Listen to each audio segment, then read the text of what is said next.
One of the choices that business leaders have to make, and it's probably the most difficult choice, is to cut costs, especially in the labor force. There have been unprecedented announcements in the last 3 or 4 months as the tech industry begins to pull back. Companies like Facebook, companies like Twitter, even Amazon, Apple, Google announcing layoffs.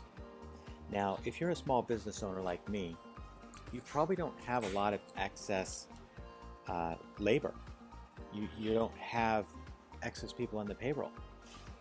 And so when it comes to cutting costs, eliminating roles within your organization of people that you like, know, and trust is perhaps one of the most difficult things. One of my mentors taught me that really somebody who works for you, should not be considered an expense. In fact, they should be considered an asset, because every person that works for you should currently and always produce a result that ends in greater revenue to the company. And so I understand if revenues are shrinking, to shrink the payrolls. It's a necessity. But as you hire, you need to make the decisions not based on, hey, what role can we create, but really how does that role that's been created generate revenue and contribute to the greater growth of the company.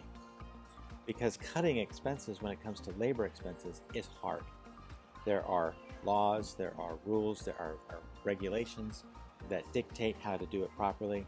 There are requirements for, payouts and different things like that. If you run a public company, of course, you have to abide by the WARN rules, the WARN ruling. And so right now is a time when you really need to look at different alternatives, if possible, to laying off people. Perhaps there is the ability to cut wages, which I think is equally as hard. Personally, I don't think that's an easy choice. But it's also the choice that might need to be made if everybody wants to stay there. And a lot of small companies, really, this doesn't involve just a decision in a vacuum. It really involves a decision in a conversation with the people that do the roles. And so as hard as it may be, you may have to make that decision to cut on the labor costs.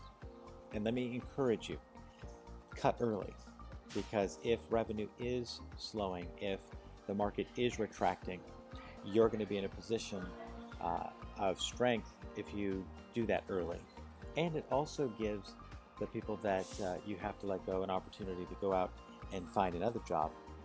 And so there's ethical ways to do this. There are considerations of obviously wages and salary, seniority, roles and positions, and it just involves a lot of conversations. So let me encourage you right now, as you look at your overall growth plan and or potentially a cost-cutting plan when it comes to your labor, talk through it with somebody.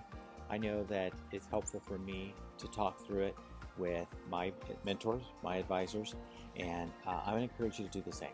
If you're cutting back on costs when it comes to shopping for cheaper materials, that's easy. If it comes to cutting costs on, your internet provider and swapping to somebody else because they got a better deal, that's easy. But when it comes to cutting costs on labor, it's not just, well, let's cut 200 jobs tomorrow. It is, who are we going to cut and what's it going to do for their life? And that's, as a business owner, the burden that we carry, but it's also the reality. Let me end with this one story. I post on LinkedIn a lot, and I posted that a company was leaving California because of the labor, and there were about 92 jobs here in Southern California that were being lost. And somebody commented very insincerely that, well, that's not a big number, that's no big deal. And I reminded them that it is a big deal to that person and that family. Those 92 families that have been with that company for a long time, it is personal. And obviously that person that had never probably had to lay anybody off. They've never probably gone through that. Unfortunately, I have. So let me just end with that story, that there are going to be those people that just don't understand why layoffs are required. But in the end, as a company, as an entity that produces a product, produces jobs in the long run, it is crucial to preserve the company so that in the long run, when things start to grow again, that there are job opportunities for more in the future.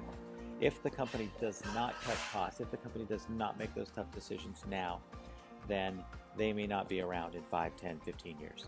And all of the jobs that were preserved are now gone because the owner maybe didn't make the decision early enough. So let me encourage you, go through your numbers, look at the people that work for you, figure out positive ways to, for those that have the jobs that are left, to be able to handle that, the loss of friendships, and then also do something gracious and beneficial to those that are left, that do have to leave the organization because it's not easy for them. God bless you. I hope you're not going through that right now, but if you are and you would talk to somebody, give me a call. I'd be happy to.